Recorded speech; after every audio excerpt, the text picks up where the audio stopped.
Fala, galera! Voltamos, hein, Wesley? Estamos de volta, irmão. Voltamos com o No Limit Cash. Ficamos parados aí por um tempinho, mas voltamos com tudo para não parar.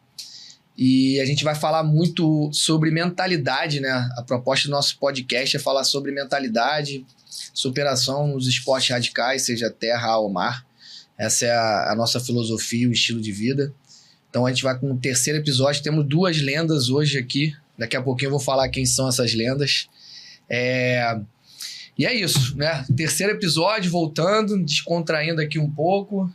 Fala um pouquinho, Wesley. Isso aí, rapaziada. Estamos de volta. A nossa ideia aqui, o podcast surgiu como uma troca de ideias entre eu e ele. Sempre a gente, esse assunto pode virar um podcast. E aí começamos a conversar com os amigos nossos aí sobre amigos atletas, né, que sempre praticavam esportes radicais. Vamos fazer um podcast. Estamos aqui hoje, pegamos um pouquinho mais de engrenagem, né? Um pouquinho mais de força. Nossos parceiros aí, a gente tem uma galera que está sempre apoiando a gente, que a Why Not Skydive. O Why Not Skydive é uma escola de paraquedismo que a gente faz aqui no Rio de Janeiro, né? Seja em Resende ou na praia, todos os dias a gente lança pessoas do avião para a felicidade. Essa é a missão do Why Not Skydive. Por que não? E também temos aí a parceria com a Red Bull, beleza? Onde ela apoia a gente aí também nos nossos eventos e ações, junto com a No Limits, que é uma agência de lifestyle. E temos um novo parceiro aí também agora chegando. De escola Wear, que é a marca de... Tem até presente. Você já tá ganhando um presente. Aqui é surpresa, irmão. Vocês são... Como a gente trouxe a galera do parapente aqui, né? De Escola Wear, é uma marca de estilo de vida. E eles têm uma pegada bem... ecológica, assim, né? A galera reutiliza as velas tanto de parapente, as velames de paraquedas. Irado. E fazem casaco, fazem jaquetas. Bonito, hein? Isso aqui foi um presente que eles mandaram. Rochinha mandou pro Rui aí. Pro Rui. Irado. Já até revelamos quem é, mas já pode pegar, Rui. Já pode pegar aí. Já pega aí daqui a pouco. Dá uma olhadinha no velame aí. Vou dividir aqui com o Thiago. Isso aí. Aqui, Thiagão. Aí, ó. Feita por paraquedista, né? Pessoas que se lançam também em voo. Legal. Irado, então a gente vai... Parabéns. Já que o Wesley já deu a prévia de quem a gente vai fazer a entrevista, né? Vamos falar então desses personagens aí do voo livre, né? A gente vai entrevistar a galera do voo livre hoje.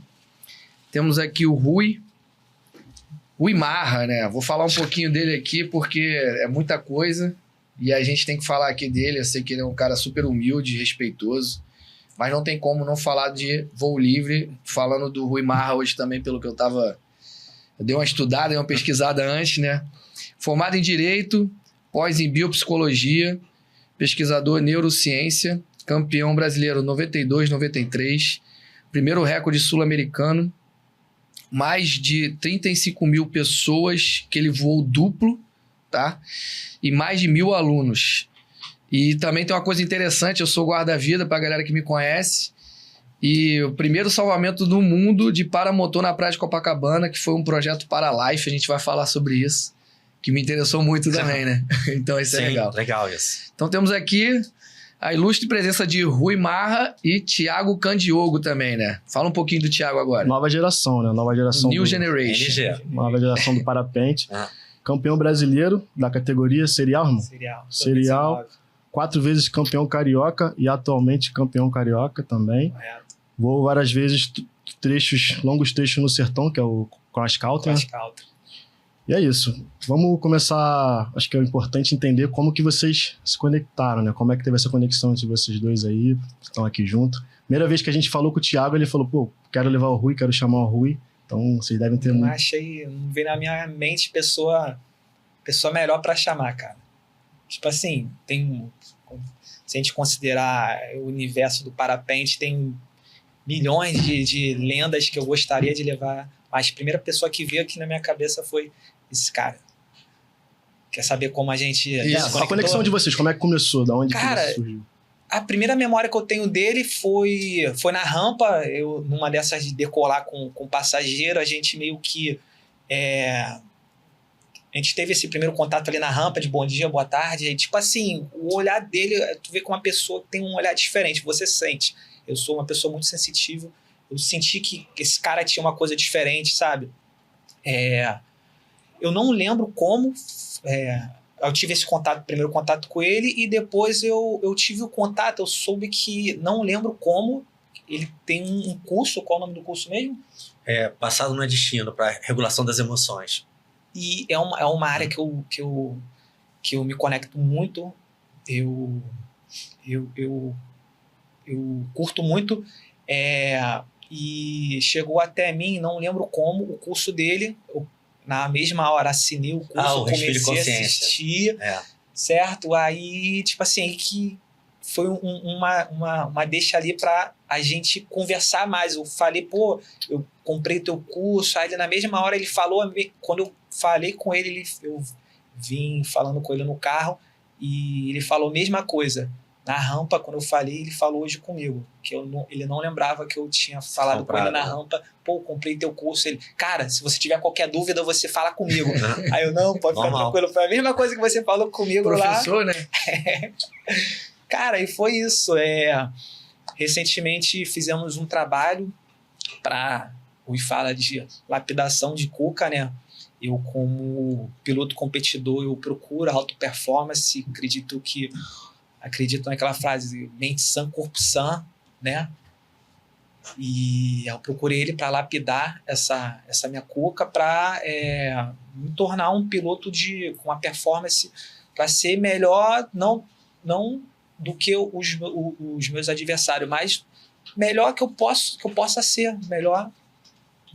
Aumentar a performance, ser uma pessoa evoluída ali no esporte. Exatamente. Em todas as áreas. Aí eu procurei ele, fiz um trabalho que me agregou muito, agregou minha esposa, que ela veio de um incidente também, agregou demais esse trabalho que eu fiz com o Rui, e é isso, estamos aqui até hoje.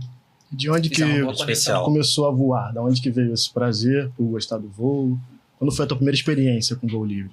Então, tem um primo meu, meu primo de sangue mesmo, ele tem um amigo de infância que era instrutor e ensinou meu primo, e ele falava, cara, pô, tu tem que na época ele sabia que eu gostava de soltar muita pipa, então ele sabia que isso eu iria gostar do voo livre. Ele vivia falando, cara, você tem que conhecer, vamos lá um dia desse fazer um voo duplo com o meu instrutor, vamos lá. Ele de tanto me perturbar, eu fui lá para Itaguaí, fiz um voo duplo com o Neto, que futuramente foi ser meu instrutor, e foi paixão à primeira vista. Eu fiz um voo duplo com ele, voei ele em torno de meia hora, pousei, isso foi num sábado, no domingo já estava no fundão, puxando vela, e cara, tudo aconteceu muito rápido. Eu fiz o curso básico, e cara, parece que olhando lá para trás, parece que passou como um trem-bala, assim, como tudo caminhou para eu estar aqui hoje. Paixão mesmo, de verdade. Foi paixão. Né? Ele falava, cara, galera decola lá da Serra do Vulcão, Nova Iguaçu, e voa até a praia. Eu perguntava, como isso, cara? Como? E ele é um pouco meio que desprovido de eu posso falar? De técnica. Meu primo, ele, apesar de eu amar ele não entendia muito bem a funcionalidade da parada. Ele é uma pessoa que não tinha recorrência no voo, então ele não sabia me explicar. Futuramente, eu praticando, eu pude entender como isso é possível. Você decolar de um ponto, usar a nossa força motriz, a atmosfera, a natureza, a gente se deslocar usando essa força e fazer voos de longa distância. Depois de muito tempo estudando, eu pude entender como isso é possível. Eu fiquei encantado. Cara, é isso aqui que eu quero pra minha vida. A gente conseguir voar, né? Tipo, dar essa emoção, porque a gente não nasceu para voar. Só que você conseguiu ter um equipamento feito por humanos que traz essa sensação, né? Traz essa paixão de estar no ar, né? Eu sei como é isso que a gente usa, né? Desses meios para poder estar no ar, né? E aí, pô, que legal, Candiogo. A gente tem muita coisa para falar aí. Respira o mesmo oxigênio, né? Respira aquele outro oxigênio ali, né? E Rui, bom, a gente já sabe aí que você falou, não, de Candiogo que vai falar um pouco aí. Mas como é que eu quero saber também como surgiu, assim, na sua vida o voo livre, né? Como é que foi? Porque antigamente, é uma curiosidade, a gente, até hoje é difícil esse acesso, eu acredito, né? Na minha esfera é difícil ainda esse acesso. Mas naquela época eu acredito que seria pior ainda acessar alguém que voa livre de alguma maneira, seja de asa que começou para depois... Me explica um pouquinho como começou essa paixão na sua vida. Não, na época eu ensinava um amigo meu a andar de wind, quando eu tinha 15, 16 anos. Eu era instrutor de windsurf, um dos primeiros windsurfs no Brasil, né?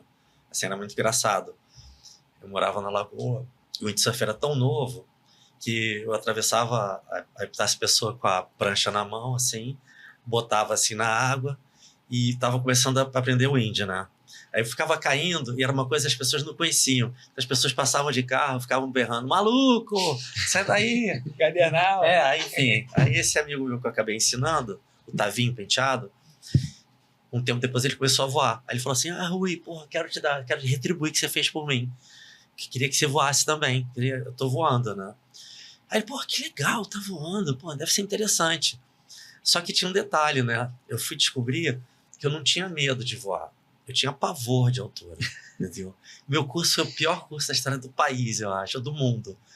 Porque quando eu fui pro curso, né, e era caro, né, assim, eu era estagiário de Direito, tinha 18 para 19 anos. Aí eu estudava à noite na faculdade, trabalhava durante o dia e fazia o curso 4h30, 5 horas da manhã, no Morrinho. Então, vou te pedir o seguinte, eu tô falando realmente que eu tive uma média, um curso com muito medo, com muito pavor. Assim, a média de aulas na época varia, de uma pessoa normal, variava entre 10 a 30 aulas, né? E você já estaria voando da Pedra Bonita. Quantas aulas vocês acham que eu tive que fazer? Pode dar um chute. Estou trazendo... Você está sendo generoso e tal. Você, fala. 70? 200. 200? Teve muita dificuldade? Eu só provo a vida, qualquer prego pode voar, entendeu? Vamos jogar um prego de voa. O prego voa melhor do que eu. E aí... Então, aí foi assim que eu comecei a voar, entendeu? Foi assim. Caraca, então teve uma persistência ali pra, tipo, gostou e eu falei, cara, eu quero isso pra minha vida. Cara, não foi tão assim. E é legal, acho que quando a gente vai ficando mais experiente, a gente não tem a obrigação de trazer as respostas. Então, até hoje, eu não sei por que eu persisti. Porque eu acho que seria bonito eu falar, não, eu tive persistência, não sei por quê, não sei o que aconteceu. O que eu sei foi o seguinte, como eu tinha muito medo, e depois, quando eu comecei a fazer os primeiros voos duplos, né, junto com o Casimiro, que não havia voo duplo do planeta. Uhum. A gente começou isso no Rio de Janeiro, voando com os amigos. E aí, eu comecei primeiro, eu fui procurado por um amigo meu, né? Rui, poxa, ele quer fazer um voo com você. Na época, não tinha essa questão da obesidade. Então, e nem tinha asa de voo duplo. Então, a gente pegava uma asa de uma pessoa assim, com mais peso e eu fui voar com o meu amigo de infância, né? E aí... Quando a gente entrou em voo, foi tão especial, porque a gente entrou em voo e esse amigo meu falou assim, Rui, isso foi a melhor coisa que eu fiz na minha vida. Aquilo impactou de uma forma em mim que até os meus 19, 20 anos, eu achava que a minha felicidade estaria centrada nos meus desejos. E eu comecei a ser feliz com a felicidade do próximo. Eu queria repetir aquela situação. Mas que legal isso. Que legal. Eu comecei foi assim que... Enfim, eu dei uma abreviada desde o meu voo, né, até o início do voo duplo, que não existia o voo profissional, onde o Casimiro Kosnovski, que começou realmente, já fazia isso, e eu depois. Mas o Casimiro fazia 10 voos por mês. Isso no mundo. Isso no mundo. É por quê? Porque era proibido voar em outros lugares. Duplo. A lei não permitia. Por que a lei permitia aqui no Brasil? Porque havia um major do DAC chamado Major Albrecht. O Major Albrecht voava de asa. E ele foi quem compilou a parte da legislação do aerodesporto. Então ele, como voador de asa, ele achava que teria que ter voo duplo para ajudar na instrução. Foi assim o diferencial do Brasil em relação aos outros países. Ah, entendi. Agora eu também entendi porque quando a gente vai lá, por exemplo, em São Conrado, você faz um cadastro como se fosse um aluno em instrução, né? E é como se fosse um batismo no paraquedismo, sim, no mergulho. No mergulho. Assim, não dá para você falar, vocês estão usando o artifício. Gente, olha só, não tem como você voar com alguém se você não der as primeiras instruções para essa pessoa. Lógico, aí vai depender da qualidade do instrutor e do engajamento do instrutor, se ele pudesse aprofundar nisso. Mas se não fosse isso, o Thiago não ia estar aqui hoje, né? Porque ele voou a primeira vez, se apaixonou, no outro dia estava Isso, ótimo inscrito. exemplo. Então, assim, faz todo sentido você dar esse primeiro acesso até com pouca instrução, somente para ela experimentar essa emoção e de repente falar, nossa, é isso. E acontece isso na escola também. Teve uma aluna nossa lá do iNot que ela fez um salto duplo na quinta, aula teórica na sexta, no sábado e domingo ela conseguiu formar paraquedista FF. Então, na mesma semana que ela saltou duplo, ela se tornou uma paraquedista. E, tipo, é difícil isso acontecer, mas, assim, ela teve facilidade, ela é escaladora também. A gente vai falar um pouco sobre isso, de pessoas que trazem outros esportes, né? Mas foi incrível. Se ela não tivesse feito isso, ela não ia se tornar uma atleta. Sim. Então, assim, esse primeiro acesso duplo, legal. Eu acho incrível isso aí também. A gente chegou a fazer isso com o pessoal do kite lá nos Lençóis, né? A gente tem a travessia nos Lençóis Maranhenses, que a gente leva a galera pra fazer a trekking lá. E a gente conseguiu colocar no primeiro dia da trekking uma aula de kite. Tipo, 1 hora de kite, 1h30 de kite. 1h30, essa 2. A gente sabe que a galera não vai conseguir velejar em 1h30 de kite, mas foi o primeiro acesso. Já tem uma galera que saiu dali falando que vai tentar fazer vai kite, praticar o kite e tal. O esporte. E essa ideia de dar o primeiro acesso é legal. E aí você voou de asa primeiro. De asa, 1980. Como 81. que chegou o parapente? Do parapente, apareceu um suíço lá chamado Jérôme e o François. O Jerônimo, que eu gosto de paixão, ele só fala dele. Mas eram 2 amigos suíços, o Jérôme e o François Knebel, né? E eles apareceram com um parapente no Rio em 87, que eu tenha visto. Mas antes, para a gente não fazer uma injustiça, havia alguns paraquedistas que saltaram da Gávea com paraquedas, decolaram da Gávea, não era o base jump. É o Tonico Lage e o Joel. Sim, sim. Mais outros também. Só para ficar registrado, é importante isso. E aí, da rampa da Pedra Bonita, realmente, esse François e o Jérôme, eu falei, poxa, eu queria experimentar isso, né? Aí, querem trocar um curso de asa por curso de parapente? Ah, claro. Aí nenhum brasileiro tinha voado ainda naquela rampa. Só que eu não sabia que eles não eram instrutores. Só que eu já voava de asa desde 80. Então, o mais importante no nosso esporte, né, Thiago, é o conhecimento da metrologia, da micrometeorologia. Sim, né? sim. Então, eu já trazia da asa esse conhecimento. Então, o meu curso de parapente foi o seguinte. Eu dei 4 corridas no gramado com parapente e subi para voar. Porque, segundo eles, eu estava preparado. Entendeu? Então, esse foi meu curso de parapente. Nem morri, não teve nada. Não.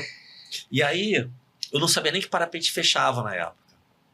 Eu não sabia nem que fechava. Não sabia. E aí, a primeira vez que alguém foi decolar daquela rampa foi engraçado. Eu me lembro direitinho, foi um sábado, 2h da tarde.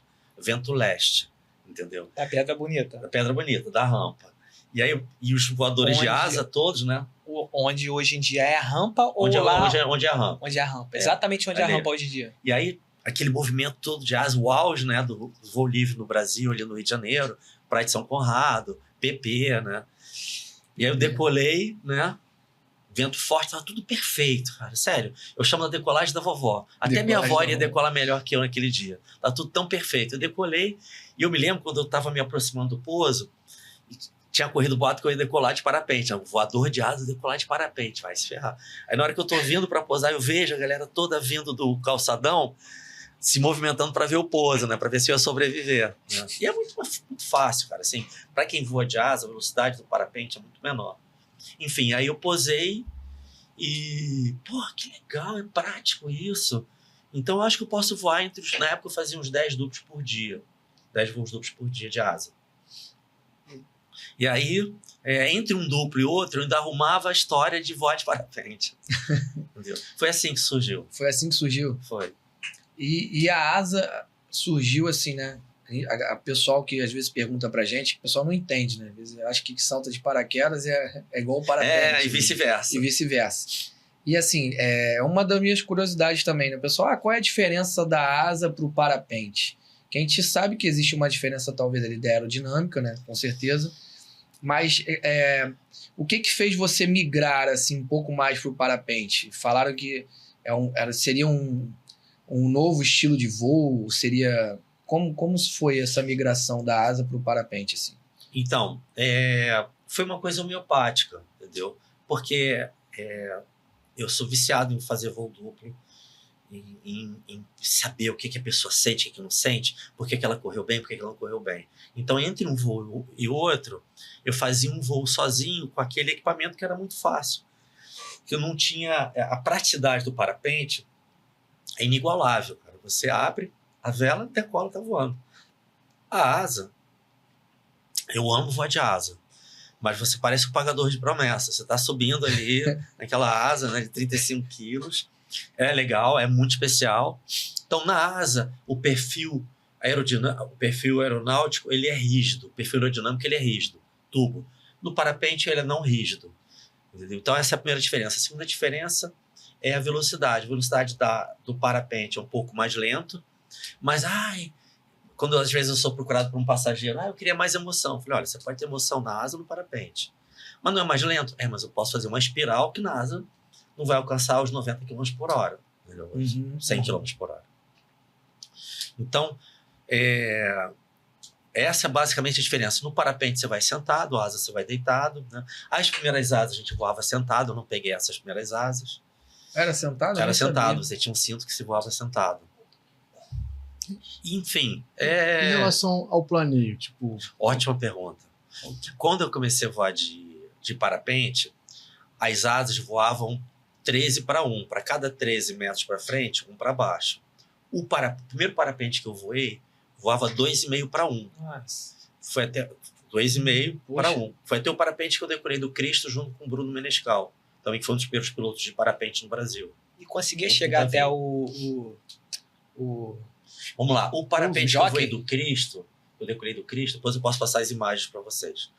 O parapente que eu decorei do Cristo voava 2,5 para 1. Por quê? Era de uma fábrica brasileira que estava começando, chamada Aerobat. Então fiz questão de decolar com um parapente brasileiro, entendeu? Mas eu já voava com uma vela que voava muito mais do que isso. Voava 3,5 para 1. 3,5 para 1. Hoje as velas que a gente voa 10, 11 para 1. Então, a tecnologia trouxe também uma performance maior, né? Muito maior. E me diz um pouco então aí, Thiago, porque você que é o cara que, né, do ponto A pro ponto B, a gente tem que fazer um planejamento. Pô, certo. Né? Eu acredito que fala, vou voar de um ponto A pro B, tantos quilômetros. Ter plano A, plano B, plano C, plano todas B, as letras do planos. alfabeto. Porque deve ter pouso alternativo no meio, um monte de coisa. Cara, explica um pouquinho pra galera que não conhece, né, tanto o voo livre quanto essa modalidade, como é feito esse planejamento assim, como é voar essa distância. Com a tecnologia hoje, até que o Rui falou que chegar a 2,5 para 1, né? Então, hoje, se eu pegar uma vela daquele tempo, não tem os recordes demais. Né? Mas me explica um pouquinho aí sobre essa modalidade. Modalidade cross-country, né? Isso. Cara, primeiramente... o preparativo acontece um dia antes, que a gente olha a previsão, existem muitos sites que conseguem analisar, fatia a atmosfera em camadas, a camada de 100 metros vai estar vento tal, camada 200 vai estar vento tal, 500 vai estar vento tal. Então, a gente analisa e com essa análise, a gente traça nosso plano de voo. A gente vê, segundo a previsão, está propício para a gente voar na direção tal. Só que, como o próprio nome diz, previsão não é uma coisa muito 100% assertiva. No decorrer do dia pode mudar a direção do vento, então isso aí exige analisarmos no momento onde a gente está voando. A ideia do cross-country é a gente pegar carona com o vento, porque a gente consegue ter mais velocidade. A gente fala de fazer um voo mais distante. Então, a ideia é usarmos esse vento a favor e voarmos exatamente alinhado com ele, para a gente ganhar mais velocidade. Então, essa é o gostoso do voo, a gente ter velocidade, com isso conseguir, a gente aproveita as linhas de térmicas, que o vento arruma as linhas térmicas. Então, isso aí também é um fator que ajuda a gente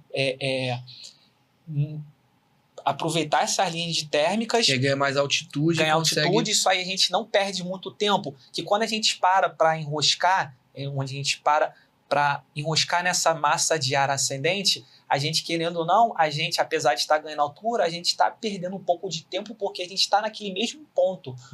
Entendi. Entre aspas, porque quando o vento está forte, a gente enrosca com a térmica, a gente tem a deriva dela quando o vento está empurrando para a direção onde a gente quer ir. Então, a gente aproveitando essas linhas de térmica, a gente não perde muito tempo num determinado ponto, que, como eu falei, o vento ajuda essas térmicas a se arrumarem, forma como se fossem esteiras.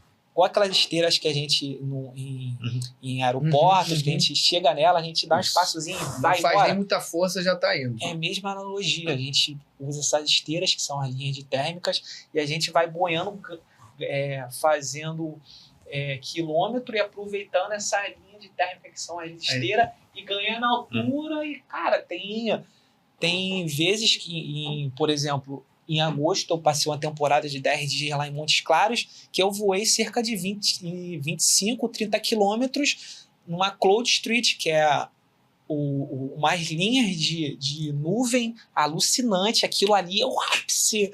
É o ápice pra gente, que a gente engata numa Cloud Street, que é umas linhas de nuvens, tipo assim, que você meio que quase que perde de vista.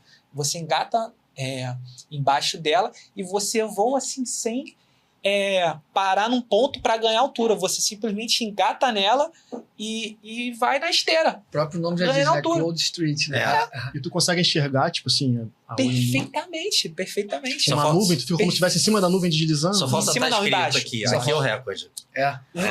E no caso embaixo. As térmicas vão jogando aquela umidade para a nuvem, né? Então, aí forma as nuvens, o vento alinha as térmicas e vamos embaixo dela e boiando. Aí eu passei nessa trip que a gente fez, eu morri de frio. Por quê? Porque muitas pessoas acham, né, que quanto mais alto, mais perto do sol e mais calor. Mas não, é o contrário. Demora a chegar no sol, né? Então até ficar quente. Então lá em cima é frio. E tinha um fator que, pelo fato da gente estar embaixo das nuvens, a gente não tinha o sol iluminando a gente. Então é um frio, é muito frio. Então é aquilo. Eu não me preparei para aquele frio. É uma mistura de, caraca, que tá muito bom e tá muito ruim. Muito bom porque, eu vou voar quilômetros embaixo da Cloud, porém o frio de bater o queixo. Então tu fica naquela, caraca, sai, não sai, acaba o tesão por estar ali embaixo de surfando essa onda, ultrapassa a dor do frio. Sabe qual é o legal que eu tô olhando aqui, o Thiago? Ele apaixonado falando. O olho dele tá brilhando. O olho dele, não, então ele tá saindo da... Você vai, atinge. Eu falei, caraca, é paixão, né? Tu vê que a empolgação, né? Tipo... alucinante. Imagina o surfista pegar uma esquerda eterna, que tu fica na onda, bate. E uma tipo assim, de 10 minutos na onda. Vou falar em surfista, uma vez eu fui voar com o Tom Carroll. Já ouviu falar? Tom Carroll, sim. Um dos maiores surfistas de ondas grandes, né? E era um voo de 6, 7 minutos em São Conrado, né?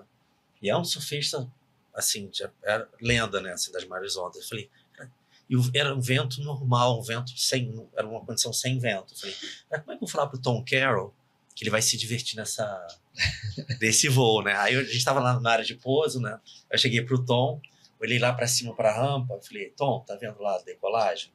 Aí eu falei para ele, são 520 metros. Eu cheguei para ele e falei assim, você vai descer a maior onda da sua vida hoje.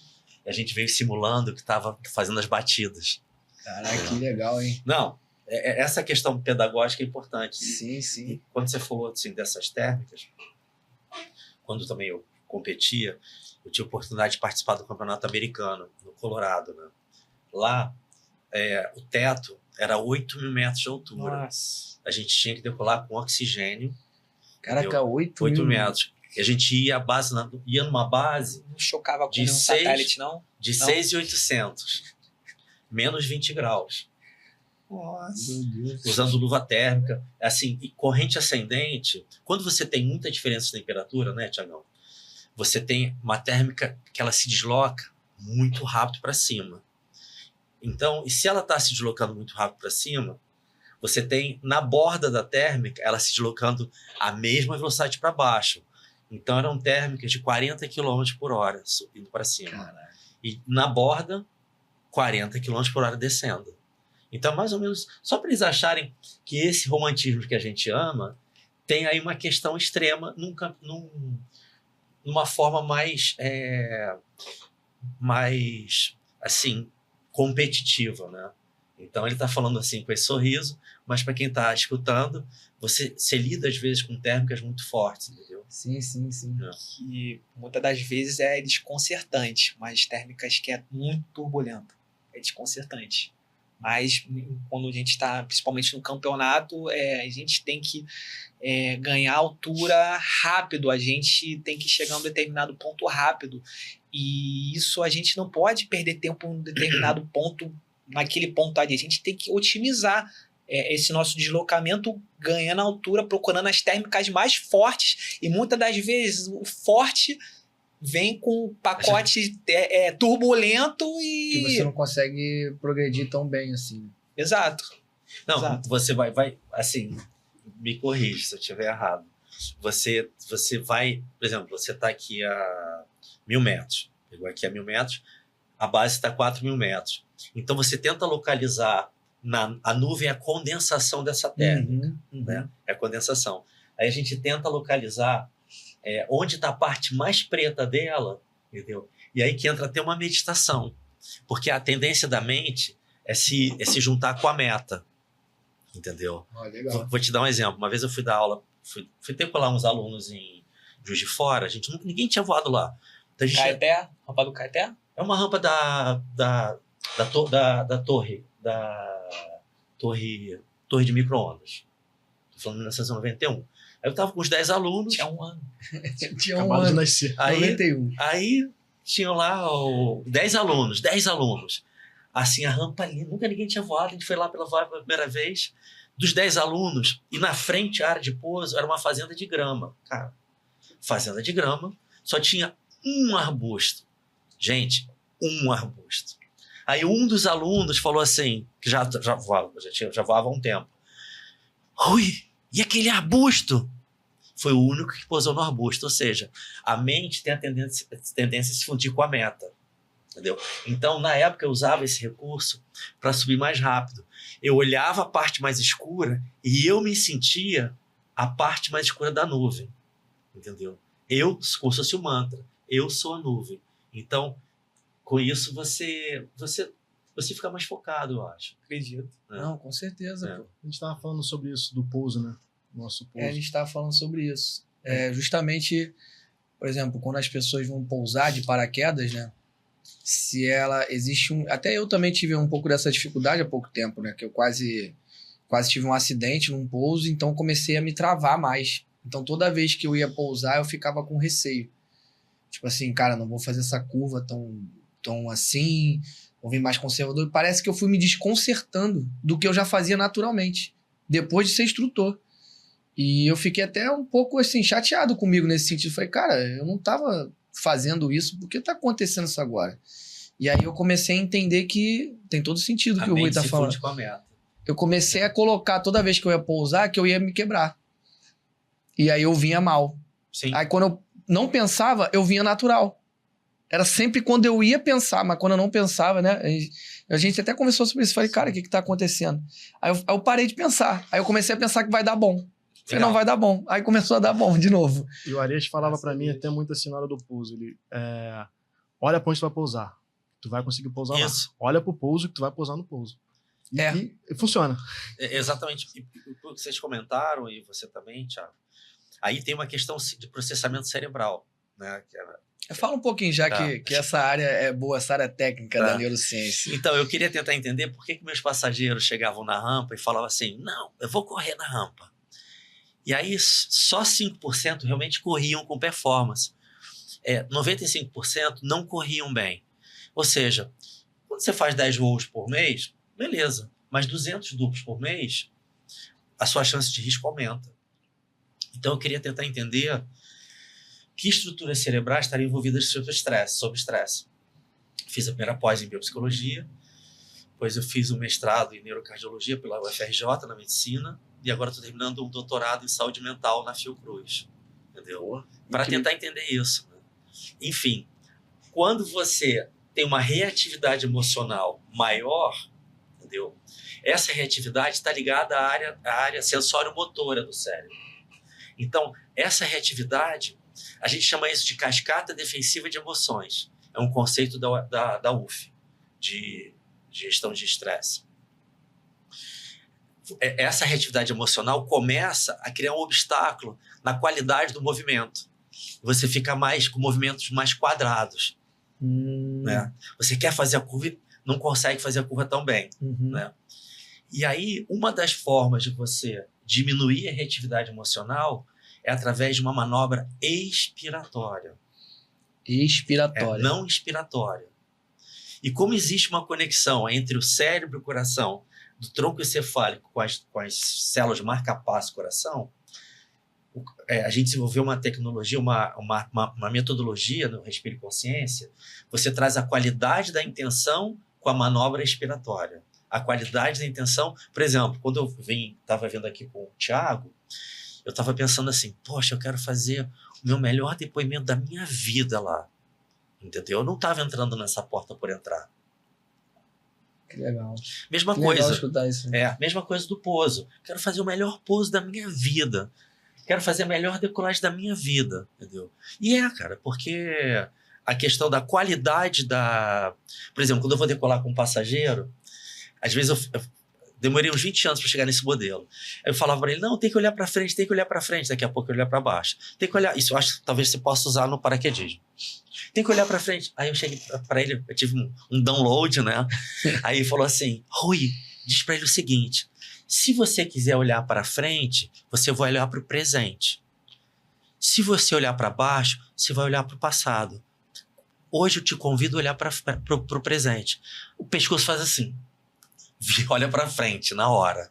Então, o que eu aprendi? O nosso cérebro ele entende melhor a metáfora, a informação emocional do que a informação técnica.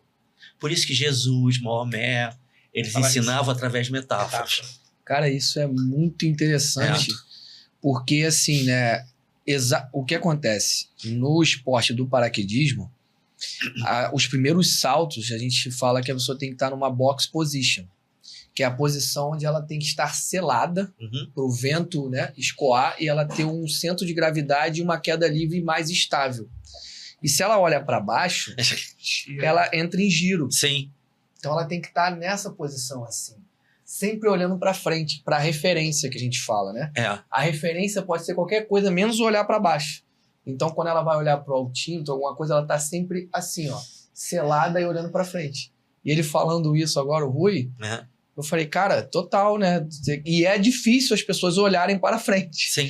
Porque na hora a pessoa tá com tanta adrenalina ali assustada, que ela tá olhando para tudo, às vezes nem para frente. A pessoa no duplo que você fala? Não, a pessoa que vai se tornar um atleta. Já no curso. No curso. Primeiro porque vai naquela... Como é que fala? No túnel, não? No túnel, né? Não, assim, só para complementar. Tem um túnel, tem a modalidade pro túnel, para as pessoas, só que você já pode fazer direto no ar, só que sai 2 instrutores do lado, um de um lado direito, do lado esquerdo a gente fala gripado, certo. Segurando um do lado do outro, não é igual o duplo, que vai alguém atrás, grudado. Esse você está praticamente livre com o seu próprio paraquedas solo. E aí a gente fica segurando nos primeiros saltos ela e fica sinalizando com a mão que ela tem que olhar para frente, tem que selar, tem que esticar as pernas, porque ela está se habituando naquela queda livre numa alta velocidade. Só que ela não faz nada do que a gente falou lá embaixo. Porque é muita informação. E assim, nós como instrutores ali, né, eu aprendendo, iniciando, eu vejo que a maioria não faz. O que o Rui tem de experiência há décadas, eu estou começando a pegar agora. Então, assim, porque tem esse lado... neurofisiológico. Neurofisiológico. E dentro do que você falou... Rui, você falou sobre o seu medo no início e sobre como se desafiou. Hoje, com a sua experiência e o tempo que tem nessa prática, se você tivesse que incentivar uma mulher como eu, que tem vontade de voar, mas sente o medo como principal limitador, o que você diria?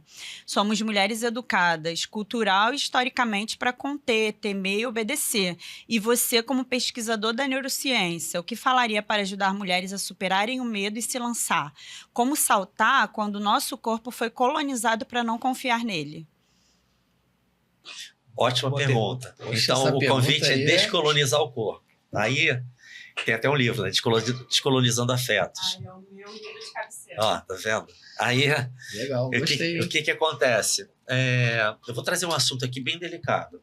Tá? Trabalhando no Instituto Reação na Rocinha, liderado pelo Flávio Canto desde 2011, e a gente publicou um artigo sobre o efeito do jiu-jitsu em áreas de vulnerabilidade. Então, não entra só a questão do gênero, entra da seguinte forma. Você trouxe uma forma muito legal. Tem artigos então, embora não seja o meu lugar de fala, é o meu lugar de pesquisador. E aí, você olha artigos com experimentos com ressonância magnética funcional. Tá? A gente coloca o voluntário dentro da ressonância, né? E pessoas que passam por experiências de desigualdade, elas têm esse sensor de ameaça mais reativo. Por quê? Principalmente a mulher e negra, ela passa por situações que o tempo inteiro ela está numa prontidão, em alerta o tempo inteiro, entendeu? Então, pessoas que passam por isso repetidas vezes, você precisa gastar mais energia, entendeu? Para provar que você pode fazer aquilo. Então, a gente mediu isso é medido, entendeu? Isso que eu estou falando, inclusive, desde que eu comecei a passear por esse tipo de artigo, a minha forma de lidar com as pessoas que passam por experiências de desigualdade, principalmente mulheres e principalmente negras, mudou radicalmente. Eu achava que era uma pessoa legal. Não, não era. Entendeu? Porque você tem que levar muito isso em consideração. Então, existe uma reatividade emocional maior em pessoas que passam por experiências de desigualdade. Então, eu trabalho hoje numa EdTech. EdTech é uma startup de educação corporativa, chamada Top to You. Então, a gente dá treinamento para líderes de várias empresas, né? E eles me perguntam isso, como é que eu posso liderar a empresa e líderes, por exemplo, negros, entendeu? Como é que eu posso trabalhar minha autoestima? Da seguinte forma, eu sugiro que antes de ir para o voo, que faça, por exemplo, uma atividade como bem orientada, como jiu-jitsu, entendeu? Que vai calibrando o seu sensor de ameaça. Mas quando eu falo jiu-jitsu, é numa academia que respeite os valores sociais. Uhum. Então não é só o jiu-jitsu, é o jiu-jitsu com valores sociais humanos. Por que eu não falo? Outras lutas também podem funcionar.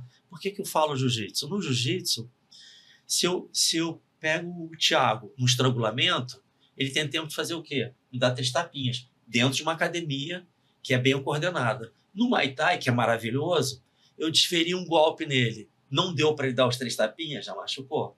Então, essa calibragem pode ser feita em atividades que trabalham a autoestima. Respondi a sua pergunta? Pô, perfeito. Muito bom. Eu até peguei um brainstorm aqui da sua esposa, né? Mulher que entrou pro voo livre.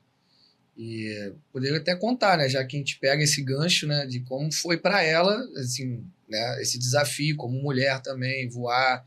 E há pouco tempo tu falou que ela teve um incidente. Que a gente vai falar que tem, né? O Rui fala sobre o estudo do medo que a gente estava vendo aí. E é até legal isso, que as pessoas que estão, assim, assistindo a gente são pessoas que gostam desse esporte que é desafiador, né? O tempo inteiro. E vai ter momentos em que eu acredito, assim, a gente conversa muito sobre isso, que na hora de você aumentar o nível, você tem medo, ou até mesmo para iniciar.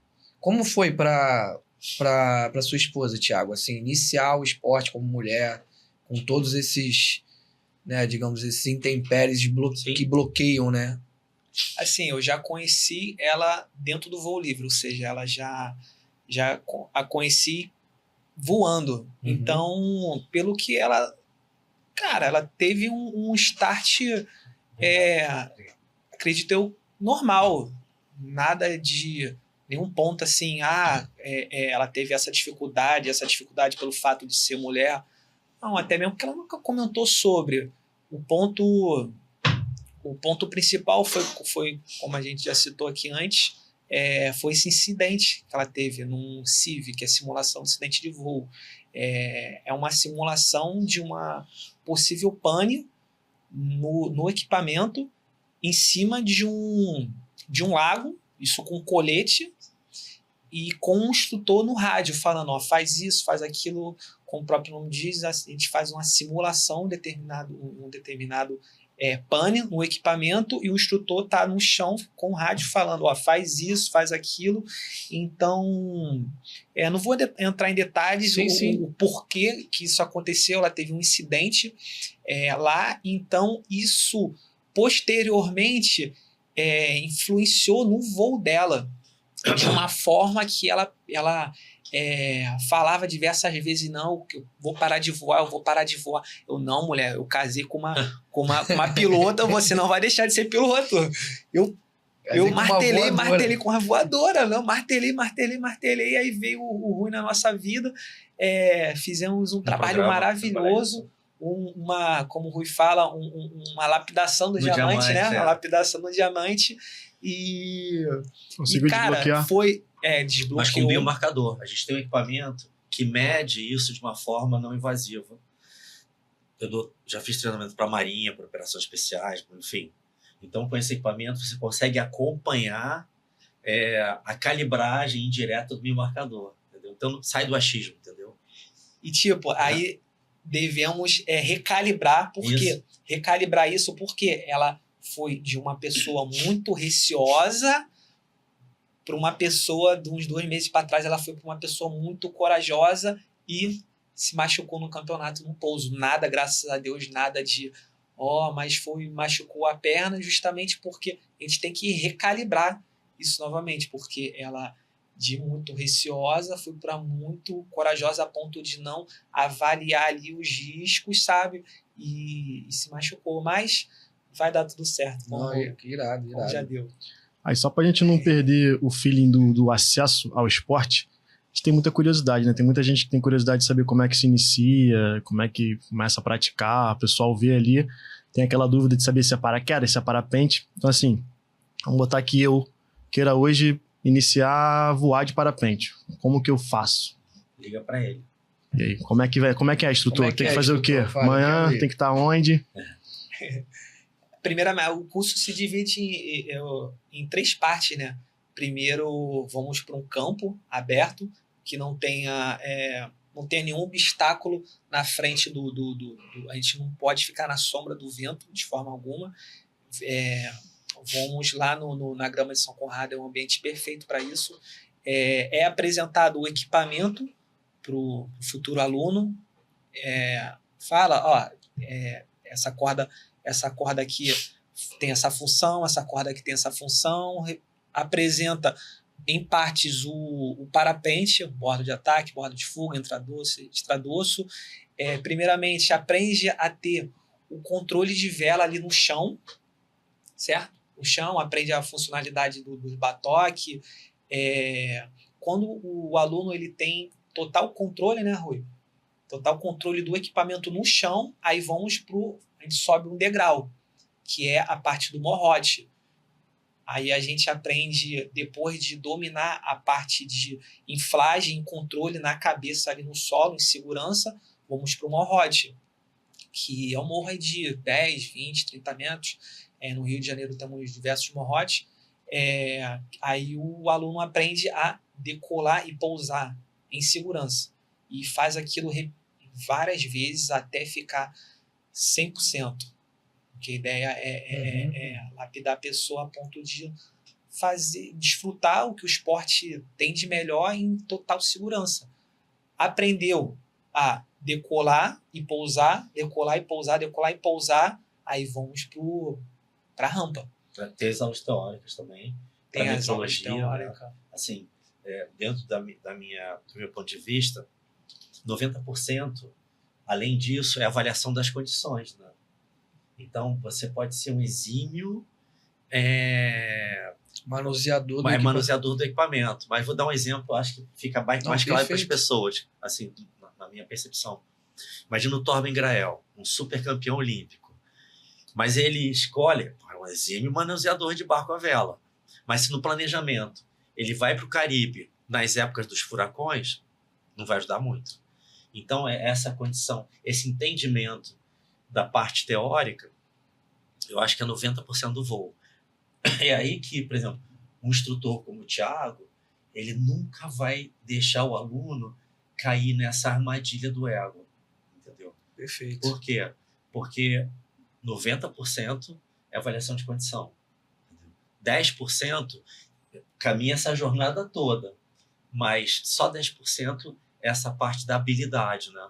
De como lidar com o equipamento. Mas 90% é a avaliação de condição. Essa visão periférica, assim, se eu vou entrar no mar ou não, né? Assim, isso aí. E existe, é uma pergunta até minha, assim, de curiosidade. Por exemplo, o Thiago está levando esse futuro aluno, mas existe uma esfera superior, uma supervisão do esporte que vai falar assim, poxa, não está ideal, ele vai se intrometer ou... Eu tô dando um exemplo assim, Ótimo bem exemplo. escrúpulo, de um instrutor, às vezes, não avaliou essas metodologias, acho que dá, e aí outras pessoas com mais experiência e bagagem falam, cara, não, acho que hoje não dá, você não pode ir, ou você só aconselha não ir. Como fica essa questão dentro do esporte? Essa questão, ela realmente tem uma lacuna aí, entendeu? Porque nem todos os instrutores são como o Thiago. São conscientes ou responsáveis, ou às vezes não é nem de uma forma dolosa, entendeu? Às vezes é uma forma que a pessoa tem aquela limitação dela. Então, eu acredito que deveria ter. Em São Conrado existe de uma forma direta, porque lá a gente tem um controle de rampa, de bandeira. Se você entrar no mar, tem bandeira verde, amarela e vermelha. É a única rampa, né, que tem esse controle. Isso, aqui no Brasil. Lá no Colorado tinha também. E aí, então você tem esse controle e hoje está melhorando, entendeu? Mas o que você falou realmente é temeroso num país de dimensões continentais, né? Então é importantíssimo que quem for fazer essa busca, se não for escolher o Thiago, que faça um trabalho direito de pesquisa e antes converse com alguns alunos daquele professor que ele vai contratar, entendeu? Ou seja, ter um bom mentor para poder desenvolver no esporte e aproveitar, que nem o Thiago falou, né? Aproveitar o melhor do esporte, né? Isso é qualquer ramo que você queira... Sim, qualquer... Não, ingressar no paraquedismo é a mesma coisa, né? Qualquer ramo. Assim, são diversos instrutores, mas existe... porque, assim, lá... Eu fiz essa pergunta porque lá existem as categorias. Então, existem, assim, se o vento tá tantos nós, a categoria não sobe. Muito legal. Então, existe um pouco dessa organização em relação a isso, numa área de paraquedismo, né? Excelente. Em São Conrado, a gente está pensando em desenvolver isso por um trabalho feito por um dos pioneiros do parapente no Brasil, que é o Bruno Menescal, montanhista. E ele, como diretor de segurança, ele está trazendo vários conceitos assim muito bons para o esporte. Então, ele está fazendo um trabalho bem estruturado com esse olhar transdisciplinar, onde a gente tem, inclusive, plantões de bombeiros, não sei se você sabia disso, lá na rampa. Então, a gente tem esse plantão desses bombeiros, é a única rampa do mundo que tem esse tipo de atendimento. Legal. Não, tem uns amigos lá que são até tripulantes operacionais, então já tem contato direto com GOA. São incríveis, vou te falar. Assim, se eu fosse sonhar um dia, sei lá, há 44 anos atrás, quando eu comecei a voar, se eu fosse imaginar isso, eu falei, não, isso é ficção científica. Ter toda essa estrutura assim. Não está acontecendo. E quando eu olho, assim, e observo, mas mesmo assim, cara, infelizmente, ainda tem pilotos que às vezes abusam um pouco. Que abusam um pouco, né? Mas eu acredito que isso aí também é muito de as pessoas, às vezes, pelo ego, né? Falou várias palavras aí que deixa a pessoa, às vezes, cega, né? Acredito eu, né? Porque quando o Rui chegou aqui falando, eu tô sempre aprendendo. Eu acho que a visão de um instrutor teria que ser sempre essa, né? Porque todo mundo tem ego, né? Só que a gente tem que trabalhar isso, falar, não, cara, eu tô sempre aprendendo. Eu posso me machucar. Pode acontecer algo que eu ainda não sei. Vão vir novas tecnologias, novos equipamentos, tem, assim, novos desafios. Então, você está sempre aprendendo. Não é à toa que a gente se apaixona pelo esporte por isso, né? Porque não acaba, né? Se acabasse... Essa entrada, por exemplo, você, na área que também trabalha na área de salvamento, eu venho acompanhando a meteorologia. Eu cheguei a ter, inclusive, uma coluna no Globo na parte de meteorologia para esporte, né? Na época que não tinha internet. Então, eu venho acompanhando com um barômetro, né?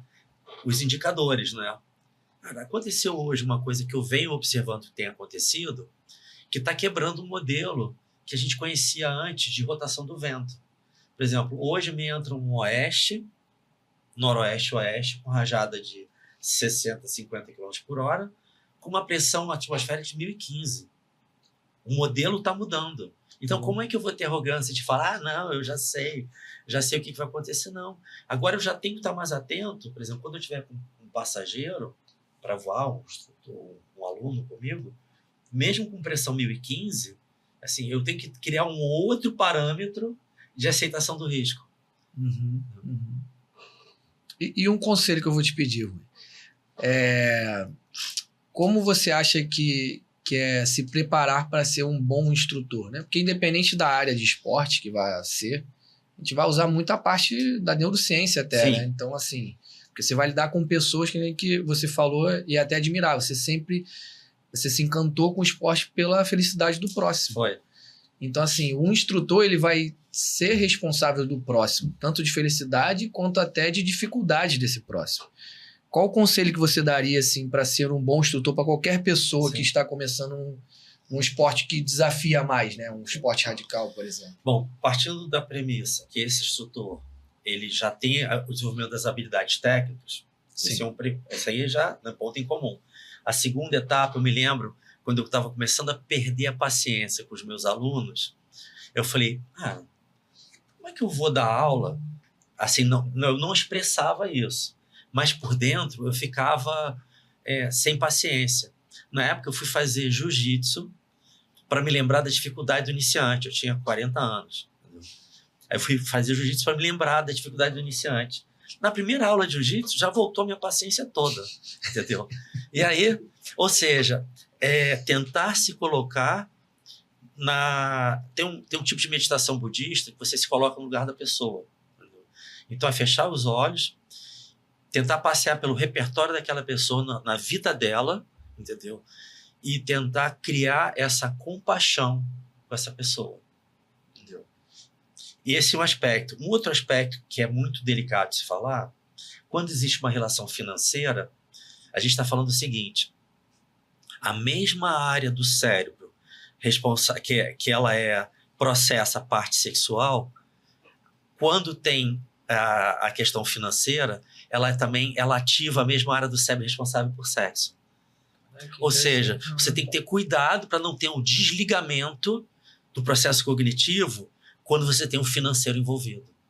Rui, você acredita que se desafiar, especialmente em esportes radicais, pode expandir nossa potência, nossa capacidade de sentir prazer? Existe uma relação pela neurociência entre o corpo que ousa e o corpo que goza a vida com mais intensidade? Então, existe uma complexidade no ser humano, né? Nós não somos uma relação de causa e efeito. Nós somos uma relação de interações de fatores. Tá? Então, a gente tem uma área do cérebro responsável pela recompensa, chamada núcleos accumbens. É a área responsável pela recompensa. Daí, junto com o que você está falando, é importante o autoconhecimento. Entendeu? Qual é a qualidade da recompensa que eu quero? Uma recompensa absoluta, de integração com o próximo, ou uma recompensa autocentrada, entendeu? Então, isso é complexo, essa pergunta que você fez. Mas, se você aprender a dosar porque a gente tem no cérebro um freio cognitivo, entendeu? Vou dar um exemplo. um psicopata, geralmente, ele tem uma família que foi desestruturada, muito agressiva. Então, ele se desenvolve com a área do cérebro não conectando com a parte emocional. Por isso que ele é muito frio, entendeu? Então, é importante que a gente não se sinta um psicopata quando você está lidando com o próximo, né? E para você desenvolver o teu prazer, é questionar se esse prazer realmente é um prazer imediato, médio ou longo prazo, entendeu? Senão você vai ficar escravo do teu prazer. Respondi? Perfeito. É. Só tá aprendendo aqui, né, cara? Tem um experimento. Tem um experimento, vocês podem botar esse experimento. O experimento do marshmallow. Já ouviram falar? Não. Cara, experimento do marshmallow é um experimento bem legal. Eles pegavam crianças, 5, 6, 7 anos, né? Botavam num ambiente controlado, né? E botavam um marshmallow aqui na frente da criança. E aí, falava assim, olha, se você não comer o marshmallow agora, esperar 3, 4 minutos... Já ouvi essa experiência. Você vai ganhar um outro marshmallow. Cara, você tem que ver a cara das crianças se controlando para não ter uma recompensa imediata. E teve um estudo longitudinal em cima daquelas crianças que seguraram a onda e não comeram o marshmallow na hora e tiveram a recompensa, foram pessoas que persistiram mais nos seus objetivos. Teve mais sucesso na vida em diversos ramos. Isso. Eu vi já esse experimento. Pode botar, experimento marshmallow. Até anotei aqui, é bem legal, cara. Não, assim, com o Rui aqui a gente tá, né? O podcast tinha que ser 3 horas. Não, eu sou assistente do Thiago. Mas o Thiago... Então vamos passar pro Thiago, que o Rui sempre complementa com a experiência e a ciência. Thiago, me fala o seguinte, né? A gente falou sobre as competições, você mostrou um pouquinho, falou sobre as suas experiências. Como é que é o seu processo mental antes de uma competição? Existe um ritual? Um dia antes você tem algum hábito? Existe algum processo mental antes da competição importante, como meditação? Tem. Me explica um pouquinho, fala pro pessoal aí, então. Cara, eu vi eu lendo um livro, sou fascinado por esse livro, de Napoleão Hill, chamado Quem Pensa Enriquece. Ele fala sobre o ato da gente falar que vamos tentar algo. Se eu falo, eu vou tentar fazer algo, seja lá o que for. Vou tentar fazer algo. O que a sua mente subconsciente vai fazer? Ela vai simplesmente só tentar. Só tentar. É isso que ela faz. Então, se ao invés de você... Isso aí, qualquer ramo da tua vida, brother. Qualquer ramo. Ao invés de você falar, vou tentar fazer aquilo. Por que tu não fala numa forma afirmativa? Eu vou fazer aquilo. Aí teu subconsciente... irmão, até me arrepio falando isso. Teu subconsciente vai trabalhar de uma forma, vai dar os pulos dele. Tu não sabe como, mas você vai fazer aquilo.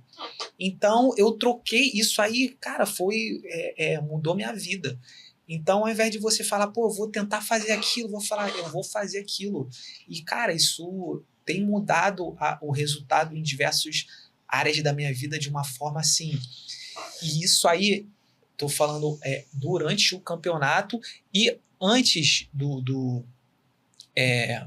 antes de decolar, aí entra as técnica do Rui. Eu gosto de ir para um cantinho, botar uma música ambiente de pássaro, de cachoeira e respirar. Tipo assim, me colocar naquele momento ali presente. Tipo assim, eu não penso em como vai ser, é mais uma questão mais sensitiva, é até difícil eu expor isso com palavras, mas simplesmente me colocar naquele momento presente, me conectar comigo mesmo, pensar em fazer tudo por passo, fazer uma boa decolagem, né?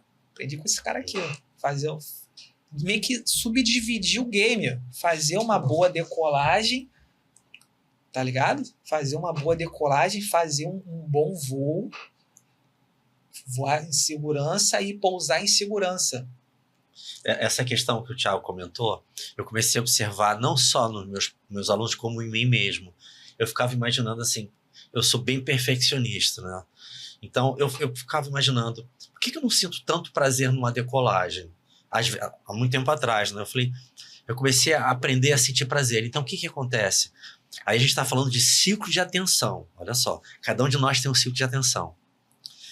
Esse ciclo de atenção, ele é guiado entre um dos fatores pela dopamina. Então, se você decola pensando no voo, o que você está esquecendo de fazer? Pensar na decolagem. Então, é como se você desprezasse a decolagem. Então, a sua carga de dopamina não vai te ajudar tanto na decolagem. Entendeu? Então, com isso, eu dividi o voo em 3 partes, em 3 games, para você recriar o ciclo da dopamina no cérebro. Então, é o game da decolagem, o game do voo e o game do pouso. Então, você tem que pontuar os 3 games, não só o game do voo. Fez sentido para você? Sim. Tá caindo a ficha agora que eu tô falando com vocês? No paraquedismo, a gente também tem um pouco disso de visualizar o que a gente vai fazer, né? Tipo, os instrutores vão passando. Visualiza primeiro o salto. Visualiza o que você vai fazer dentro do avião. Quando tu chega numa certa altitude, quando tá fazendo o curso, o instrutor olha para você e fala assim, ó, em que altura que a gente tá? Excelente. Aí, 6.000. O que você tá fazendo agora? Aí, vou estar comandando e tal. Daqui a pouco, em que altura você vai estar? O que você vai estar fazendo agora? Mas isso no aluno, né? Isso no aluno. E quando já é um atleta experiente, ele não faz mais isso. Exato. Geralmente. Existe muito isso. É Sim. onde eu vejo... A gente está falando já de um piloto mais experiente. O atleta de alta performance, sim, ele vai sim. perdendo esse hábito. Vai perdendo esse... Isso. E é onde cai na armadilha... Isso. Da dopamina no voo. Não na decolagem, no voo e no pouso. E que é importante. Mais Sim. importante, na verdade. Aí tudo é importante, né? Mas assim, os 3 games. Sim, os 3 games. Teve uma época da minha vida que o primeiro game, que era de decolagem, eu só queria que aquele momento acabasse. Se livrasse. Se livrar daquele equipamento do pouso, da decolagem, eu só queria ir pro voo. É isso. Eu só queria ir pro voo. Eu só queria que aquele momento terminasse. Aí eu fiquei pensando assim, cara, foi até um amigo meu, cara. Ele expôs isso, trocando a ideia. Aí eu, caraca, eu também sou assim, cara. Eu só quero que aquele momento acabe, que é o momento da decolagem. Por quê, cara? Porque eu fiquei me indagando por quê? Eu sei entender o porquê, só que isso aí mudou a minha decolagem. Cara, aquilo ali é o primeiro game. Por que a gente fazer daquilo o momento que a gente quer que passe logo? Isso aí, você querer que aquilo termine logo, só vai querer que você acelere aquele processo ali, fazendo com que você não faça algo bem feito, algo consciente, sabe? Então isso aí mudou da água pro vinho minha decolagem hoje em dia. E no skydive, tipo, até o lance do paraquedas... eu tô pensando tudo nisso agora. O lance do avião. Tipo, tem o caravan que decola um pouco mais devagar, agora a gente tem um beach que decola mais rápido. A galera curte mais decolar do beach porque vai chegar mais rápido lá em cima, porque o paraquedista, ele não quer ficar dentro do avião ali, ele quer o voo livre. Então, não é o paraquedista. Aí não é questão de ser o paraquedista, é o ser humano. Sim. Ele quer a recompensa que ele acha que é a mais rápida. Entendeu? Por exemplo, trabalhando essa estratégia, como é que a Lorena hoje decola? Sorrindo. E fazendo uma manobra expiratória, diminuindo a reatividade emocional, que vai melhorar a qualidade sensório-motora. Porque ela está presente naquele momento ali, né? Ela não está ansiosa por uma... Querendo que mas passe com logo, estímulo neurofisiológico apropriado para aquele processamento cerebral. Cara, que isso? E no skydive, o salto, né? Quando você sai do avião, é a parte mais importante. Tipo, Sim. Porque senão você perde o voo. Sim. O que aconteceu comigo nesse último... Sim. Colei meio que as placas ali, quando eu fui ver... E eu falei pra ele, você cagou pra parte da saída do avião. Caguei pra saída, porque tu já quer estar voando. Isso. Aí tu caga porque é importante que... Eu já perdi um amigo meu no voo, competidor de asa. Ele fez uma carreira muito rápida na competição. E ele foi para Brasília. Eu temia isso, assim, de asa, né? Tinha uma corrente ascendente, mas era uma rampa em Brasília, que era uma rampa bem perigosa. Hoje é bem diferente. Mas na época essa rampa era muito rotorizada. Só que ele viu o ciclo de térmica subindo e os outros competidores ganhando altura. Ele decolou pensando no voo, não na decolagem. ficou na área rotorizada e faleceu. Entendeu? Então Não, e a gente acaba, né, por um esporte assim um pouco mais sensitivo, acredito eu, né? Sim. Quando você estava falando sobre se conectar, isso é muito importante. Tipo, quando eu fui fazer o curso para instrutor, eu estava muito comigo. Eu acabava as instruções, eu não queria estar com mais ninguém. Eu ficava sozinho na minha sala, não meditando, mas Sim. com outros estímulos para mim. Então eu ia um pouco mais leve do que estar naquele ambiente ali de pressão. Mas eu queria até que você falasse um pouco também, Rui, sobre essa parte da neurociência, né? Desse medo, né? Que você tem um estudo do medo, já lançou alguns livros. É que é tanta coisa pra gente perguntar que a gente fica assim, cara, o que a gente vai falar com o Rui? Porque ele tem essa parte... É porque é muito interessante e é muito importante. É uma coisa social, que nem você estava falando ali, né? E é muito volume. Assim, juro que eu não queria estudar nada disso. Eu só queria namorar e voar, cara. Mas voando com 200 pessoas por mês, cara, entendeu? Ou eu aprendia isso ou eu pararia de fazer voo duplo. Porque na hora da decolagem na asa, você tem que correr a uma velocidade de 15 km por hora, em 8 metros, levando às vezes um passageiro de 90 quilos, e onde geralmente na infância desse passageiro, o que os pais falavam para ele? Não corre, não corre, não corre. De repente ele conhece uma pessoa que nunca viu na vida e fala para ele, corre, corre, No corre. abismo ainda. Exatamente. Então, esse convencimento, eu faço uma metáfora como se fosse uma pessoa, um colaborador que está entrando na empresa. Eu tenho 20 minutos para fazer uma formação continuada, né? Onde a entrega da nossa empresa é a decolagem segura e o voo seguro. Entendeu? Então, justamente, ele está entrando numa empresa onde a entrega é o quê? É um voo seguro e a felicidade, né? Nem lá é a Not, né? Sim, exatamente. E aí, essa questão, ela é muito visível nos esportes de aventura, entendeu? Porque a gente comenta que a rampa é como se fosse uma metáfora para a vida, um novo ciclo, um novo projeto, um novo relacionamento. Então, a forma como as pessoas lidam com o novo, as nossas máscaras caem, cara. Exato. Entendeu? Você conhece uma pessoa ali, Exato. entendeu? Ali muito facilmente. Muito né? fácil. E isso, instrutor, você vai começar a observar, cara, e vai guardar isso para você, como um tesouro. Esse dado não tem preço, cara. Não tem preço. E você começa a customizar, entendeu? Esse atendimento, entendeu? Uhum. Em pesquisa sobre medo, regulação das emoções, tem um aplicativo chamado SpeechGraph, que ele é utilizado em pesquisa para predição de esquizofrenia, né? Como? Você pede para a pessoa dar uma descrição de um dia de chuva, ele precisa de um número mínimo de palavras. E aí tem uma professora excelente que ela está fazendo esse estudo já há um tempo. E aí eu comecei a usar esse SpeechGraph para relacionar se a pessoa vai correr na rampa ou não, com mais facilidade. Porque eu pego a narrativa dele do WhatsApp, coloco no SpeechGraph, entendeu? Gero uma nuvem de palavras, e dentro dessa nuvem de palavras, eu já estou correlacionando se eu vou precisar dar uma assistência maior ou não ele na rampa. Entendeu? Interessante. Então, isso tudo Pô, eu tô só aprendendo, porque além disso, o trabalho guarda-vida vai falar desse projeto que eu falei aqui, cara, tem que falar desse projeto. Que você praticamente trouxe um projeto inovador, que eu acho que só teve aqui no Brasil. Só no Brasil, sem querer. E que é o projeto Paralife. Isso. Que foi onde você agregou junto com o Corpo de Bombeiro lá, salvamento no mar com paramotor. Como ferramenta para o bombeiro. Como ferramenta, sim. A gente sabe que é uma ferramenta como hoje temos até o helicóptero. Sim. Mas eu falei assim, cara, como isso? Eu fiquei pesquisando, falei, como é que foi isso? Assim, Rui, explica pra gente como surgiu esse projeto e como ele ficou até acabar, assim, né? Sim. Eu estava voando para a Coca-Cola, eram 10 paramotores, o primeiro projeto do mundo, com 10 paramotores. Aí eu voando em Copacabana, no Mundial de Natação, e aí a gente voava com guarda-vidas pra gente, né? Caso a gente caísse. A gente, inclusive, na época, a gente treinou junto com o Corpo de Bombeiro, no Clube Céu, na Barra, numa piscina, a gente tirava o motor e, assim, eu sou virginiano, né? Virginiano disse que é cheio de detalhe, né? Então, na época, a gente fazia um treino onde simulava os caras caindo com o motor dentro da piscina.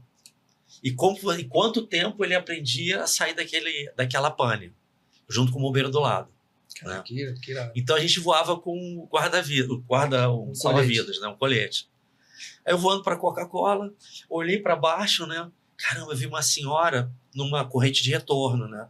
E o bombeiro estava fazendo muitos salvamentos, né? Isso acontece. Não, isso acontece até hoje. Mas muitos, porque às vezes eu aprendi, depois eu fiz um mini curso lá com o Gemar para aprender a identificar as correntes de retorno.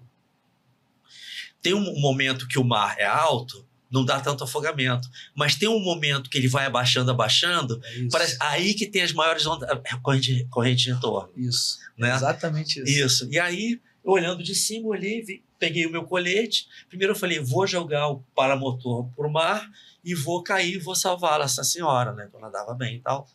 Não, vou pegar o colete. Eu peguei o colete, botei no pé, vim no contravento, era um bom motor, cheguei a 1 metro dela, berrando aqui. Quando ele olhou para cima, eu deixei o colete na mão dela. Imagina o que ela achou no momento ali, hein? Sei lá. Deus. Imagina. Deus. Um anjo. Chegou. O que aconteceu aqui? Não, eu vou contar para vocês uma história dela. que é bem mais impactante que... Não, é impactante também. Aí passei o rádio pro meu assistente, o assistente avisou o bombeiro, fui lá e tirou sem nenhuma sequela. Né?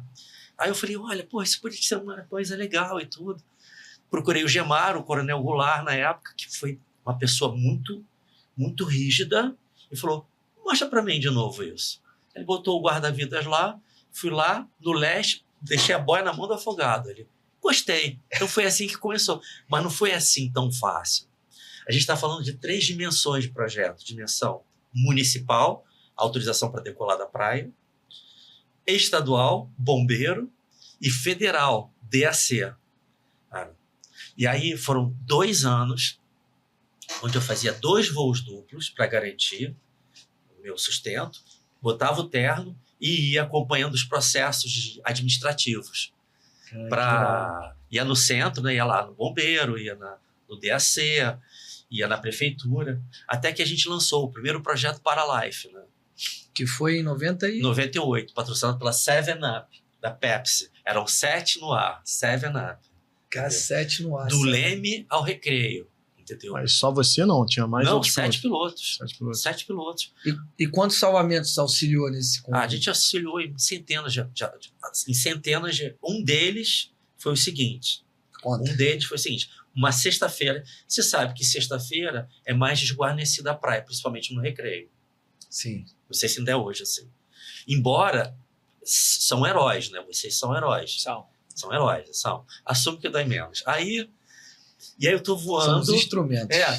Aí eu tô voando e vejo 3 se afogando. E vejo um senhor na praia muito, muito nervoso. 3 estavam se afogando. Na época, a gente voava com 2 salva-vidas de cada lado. Né? Era aquele redondo. Joguei 2, eles se seguraram, posei e fui lá tirá-los, né? Aí, quando eu tô indo lá tirá-los, aí vem o guarda-vidas também, que viu de longe, né? Nós tiramos os 3. Gente, eram 3 irmãos. Um foi ajudando o outro, e foi ajudando o outro, e foi ajudando o outro. Os 3 iam morrer. Isso acontece. A gente fala que é uma cadeia, né? Das pessoas, por a emoção, mesmo não tendo a técnica, ela vai. Eu já entrei no mar para fazer salvamento de parente que estava entrando comigo e elas mal sabia nadar. E já aconteceu, infelizmente, de você tirar a vítima que estava lá e um dos parentes morrer. Porque tentou também. E você, no foco do salvamento, não viu esse parente entrando. Sim. Chama de afogamento múltiplo. Isso, múltiplas vítimas, justamente. E aí, exatamente. E aí, imagina, aquele pai vendo os 3 morrendo na frente deles, enfim. Essa é uma das histórias de mais de centenas de salvamentos que nós fomos instrumentos do bombeiro, do Gemar. Entendeu? Cara, não, isso foi muito interessante, porque depois que eu estava pesquisando, eu, por ser guarda-vida, eu falei, cara, e depois lançaram um drone. Teve um projeto de drone há um tempo atrás, não sei agora a data especificamente, que ele fazia uma função de jogar um flutuante. Que a pessoa, quando está afundando, ela quer flutuar. Você tem que dar algo flutuante para depois você retirar essa pessoa. O principal da gente é ela não afundar. Entendeu? E é muito relativo de cada pessoa, porque às vezes você vai entrar para um salvamento, tem gente que vai reagir mais, tem gente que vai se entregar mais. Né? Então, assim, isso vai de pessoa. E aí tem essa parte da reação também, se a pessoa é mais reativa. Aí tem o medo, a sobrevivência, enfim. Tem, aí eu vê se é isso, se não é isso. A gente afunda na frente, vem por trás e segura. E quando ela tenta te afundar, você afunda, ela te solta. É isso. Pô, sabe, vou botar o... Não, tá lá comigo. Ué, mas eu... Aí, uma vez, cara, o Noronha era um piloto de helicóptero, né? Do Segoa. E aí o Noronha... Ainda tinha os dois juntos, né? Eu me lembro. Noronha, eu vendo o início de afogamento, né? Liguei pro Noronha estava em voo. Falei, Noronha, vem aqui para São Conrado, tá tendo afogamento. Aí eu entrei. Entrou mais um amigo meu. A gente salvou 3 pessoas. Daqui a pouco veio o helicóptero do Segoa na época. Fazendo que era o Noronha, que era a Polícia Civil. Na época fazia os salvamentos. Era a Defesa Civil, que aí depois foi pro bombeiro. Né? Isso. Cara, pô, muito obrigado pelo seu serviço. Antes de eu chegar, já tinha gente salvando. Não, mas o pessoal ajuda muito a gente. No geral, assim, a população local, que é surfista e tal. Por exemplo, ele dá a prancha, ele deu um flutuante, né? Então ele ajuda de qualquer maneira até a gente chegar ao socorro, porque se afundar é a pior preocupação nossa, não conseguir achar, ainda mais num mar turbulento, turvo. Então isso é... Mas vamos deixar o Paralife para lá. Faz mais uma pergunta aí, eu quero saber mais sobre a ciência. Mano. O que tu acha, assim, que o esporte mudou a tua vida? Tipo, com o jogo. Mudou a tua vida, teu modo de viver? O voo livre? Cara, eu antes de conhecer o voo livre, eu era uma pessoa muito, muito festeira. Estava muito de virar à noite. Aquele cotidiano de um jovem que só quer viver, né, cara? Virava muito à noite. E esse após eu conhecer o voo, eu não gosto de... Nunca mais gostei de trocar a noite pelo dia. Pô, não tem coisa mais gostosa de você ir para tua caminha mais cedo e desfrutar de um belo voo, ou trabalhar, proporcionar essa experiência para uma pessoa. Cara, isso aí te enriquece muito mais como ser humano. Não estou falando só dessa parte de enriquecedora, mas parte física, né, cara? Porque a gente precisa de um bom descanso. Então, eu só tenho a agradecer demais ao meu primo, né, cara, que voou duplo contigo. No caso, foi o amigo dele que foi criado com ele. Sim. Me apresentar esse mundo do voo livre. Isso aí mudou a minha perspectiva de vida, sabe? Entender mais a atmosfera, entender que não, ela tá soprando um sudoestezinho aqui e amanhã vai chover, sabe? Comecei a entender, ter a consciência do todo, da atmosfera, do todo. Entender mais sobre a nuvem. Não vai chover, não, amanhã vai estar um nordestezinho aqui, então não, amanhã vai fazer um sol. É impressionante. Isso aí mudou minha vida positivamente. E para você, demais. Rui? Assim, um pouco parecido com ele. Eu já fui DJ também. Sério? DJ? Eu tinha uma equipe de som. Mas eu me conecto com o esporte há muito tempo. Mas eu tinha uma baixa autoestima, por razões pessoais, né? Uma baixíssima autoestima, tanto que o meu curso durou 200 aulas, né? E aí, porque eu não me achava merecedor de voar, eu acho, entendeu? Aí entra naquela questão que você falou. Não me achava merecedor de voar. E o voo, ele me ensinou a ser menos impulsivo. Porque se eu fosse impulsivo, eu não estaria aqui conversando com vocês. Porque na hora da decolagem, assim, nesses alguns anos de voo, com certeza eu tive que esperar ou não voar e voltar, às vezes, carregando o equipamento, uma montanha abaixo, entendeu? Então, quando você aprende isso, você aprende realmente que o teu bem-estar, a tua felicidade, ela não é meio clichê, não está no final da história, mas está no você desfrutar ali e descer andando. Como é que foi descer andando na montanha? Foi legal, fez um exercício. Você reaprende a reavaliar condições frustrantes, elas se tornam aprendizados assim, para a vida mesmo, entendeu? como você lidar com o desafio. Que você aprende isso muito no jiu-jitsu também, e outras lutas, mas no jiu-jitsu você aprende bastante. Você está sendo estrangulado e você não vai falar assim, mãe, ele está me estrangulando. Você não vai fazer isso.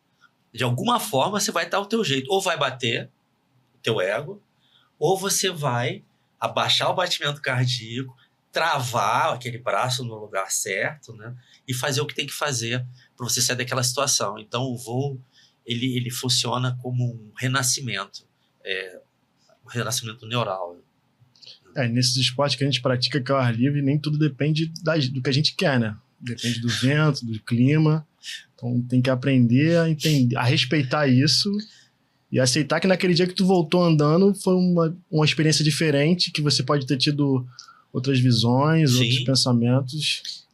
Eu costumo ver, assim, lembrei até dos meus amigos base jumpers também, né? Sim. Eles têm que voltar com o equipamento antes disso. Imagina. Né?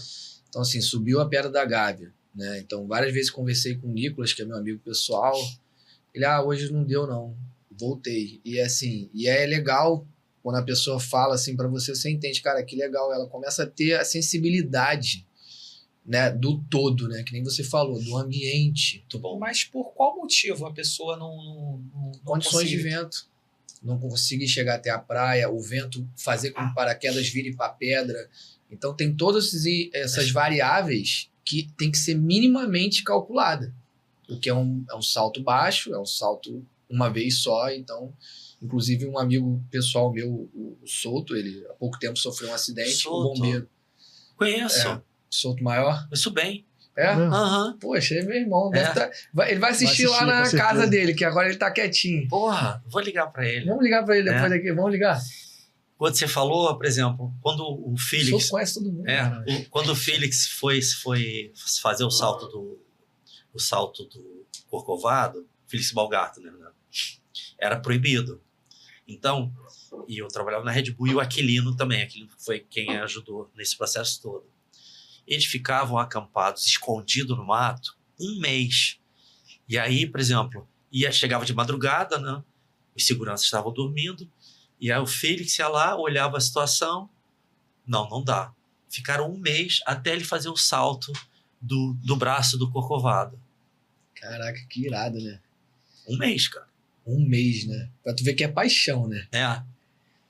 Não, é isso, né? Eu acho que o esporte em geral, você falou do jiu-jitsu, a gente voo livre, paraquedismo, base jump, assim, o esporte em geral salva nas pessoas, tira a pessoa de uma vida noturna, Isso aí. deixa de ser DJ, não que o DJ, eu tenho um amigo paraquedista que é DJ, assim, mas eu acho que você começa a valorizar mais o presente ali, né? O teu dia, o teu Sim. tempo, ele fica mais, é o melhor ativo que a gente tem na vida, né? O mais valioso é o nosso tempo, né? Então, Acho que você é um exemplo disso aí, né? o Souto é um exemplo disso.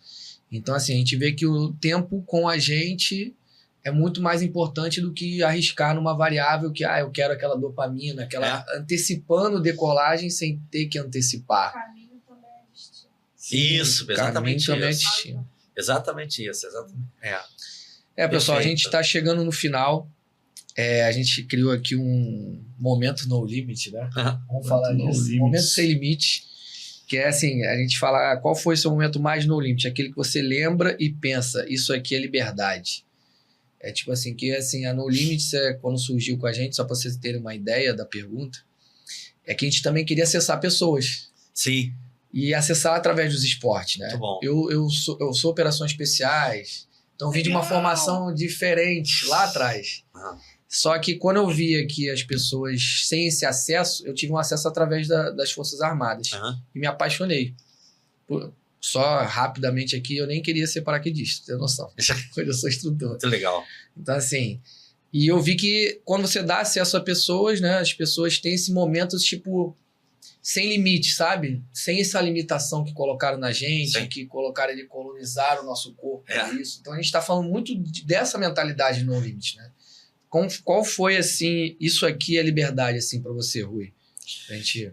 Vou trazer um pouco uma coisa filosófica. Foi quando eu descobri que eu queria melhorar o meu trabalho estudando de uma forma formal e mais profunda. entendeu? Do que ficar falando, porque hoje a palavra neurociência virou quase que uma commodity. Você pode falar sobre alguém, eu estudei neurociência, mas você estudou sistema nervoso autônomo? O que é isso? Então, o meu momento no limit foi quando eu decidi ir para o Fundão, sair de São Conrado, né, dos voos, e ir para o Fundão fazer um mestrado em cardiologia, entendeu? Ganhando 30 avos do que eu ganhava. Isso para mim foi porque o conhecimento liberta. Né? Perfeito. Para poder acessar as pessoas. Isso. Saindo do achismo, entendeu? Sim. Muito bom. E tu, irmão, como que foi teu momento no Limits? Momento no limite? Em que sentido você poderia reformular a pergunta? Tipo assim, cara, isso aqui me desbloqueou. Né? Essa aqui, realmente, eu era limitado nisso, me desbloqueou. Essa é a minha liberdade. Tipo, um estado de felicidade que teve, assim. É um momento, não precisa ser todos os momentos. Um momento que tu viu que tu queria viver do voo livre, que tu queria viver isso. Tipo, falou, cara, eu não vou largar a faculdade, vou deixar de trabalhar nessa área, sei lá, automática e vou para esse meu momento despadronizado, sabe? Entendi. Cara, foi um ponto que o Rui bateu, você fazer com que a felicidade daquela pessoa seja a tua felicidade seja em função da felicidade dos outros. Um dos maiores exemplos que Jesus Cristo nos deu, que é sobre servir. Então, aquilo de você como posso falar? Ter a compaixão, a resiliência. Não, né? Ter a oportunidade da pessoa vivenciar aquele momento, saca? Sim. Vivenciar aquele momento e, tipo, cara, não é clichê não, dinheiro nenhum paga não, irmão. Você vê aquela felicidade, aquele sorrisão na pessoa. Sacou? Tem muito isso, né? Tá ligado? Tu tá ligado como a gente se claro. conectou? Oh, a gente se conectou não foi por causa de algo financeiro, não. Não, pelo contrário, você voou pra mim. Eu não sei nem por que eu fiz aquilo, irmão. Até hoje eu não sei. Eu não sei, só fui. Depois Tá tu foi de novo. Foi de novo lá. Assim. Até hoje eu não Só sei sei, que a gente irmão. comeu um churrasco lá embaixo e ficou tudo os certo. espetinhos com... Uma costela lá com o Delcinei. Sacou? Isso é legal que a gente já teve na No Limits, né? A nossa empresa de lifestyle. A gente já teve muitas pessoas que vieram de vários problemas, começaram a fazer uma trilha, aí teve alguns que já viraram paraquedistas, outros que foram para outro esporte. Foram pra escalada. E, assim, isso é o mais prazeroso. A gente lembra dessas pessoas sempre porque Legal. a gente conseguiu Quando a gente criou essa ferramenta do Limit, que eu falo que é agência de lifestyle, Muito né? legal, É turismo, mas é um estilo de vida, né? Gostei. Então, assim, bem legal. Quando a gente criou esse instrumento, a gente pensou justamente em acessar pessoas. Tipo, acessar a ela, que nem que o Wesley falou. Tivemos pessoas, sim, que a gente fala, no momento são clientes, mas são pessoas, não são clientes só. A gente trabalha com esporte de aventura, então é muito mais você pegar um passageiro e levar até um certo ponto, você vai conviver com ela durante horas, você vai entender problemas, você vai ser psicólogo, você vai conseguir ter conceito, você vai aprender com aquela pessoa, ou seja... E aí a gente conseguiu acessar pessoas que depois viraram paraquedistas, outras foram para escalada. Então, assim, pessoas até que vão voar livre com algum dos nossos parceiros que a gente faz ali com a No Limit em São Conrado, ou na rampa, que depois você, como instrutor, vai apresentar para essa pessoa, falar assim, caraca, Léo, a agência foi só um acesso. E era essa a nossa intenção. E essa sensibilidade nossa surge quando a gente começa a ver que algumas pessoas no meio, porque quando mistura esporte com turismo, vocês sabem muito bem como é que é isso, né? Aquele volume de grana. Sim. A pessoa começa a não ter essa sensibilidade. Começa a tratar a pessoa como um número. E a gente conseguiu...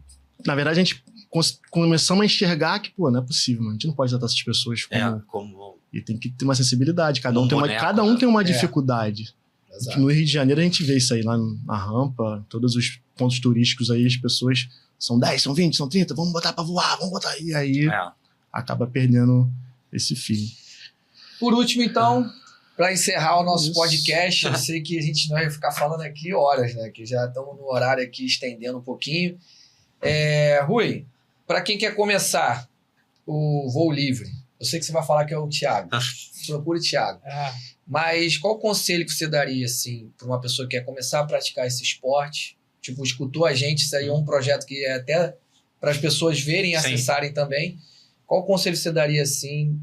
O Rui Marra daria esse conselho para você continuar. Para você, na verdade, iniciar o voo livre. Primeiro, não ter marra.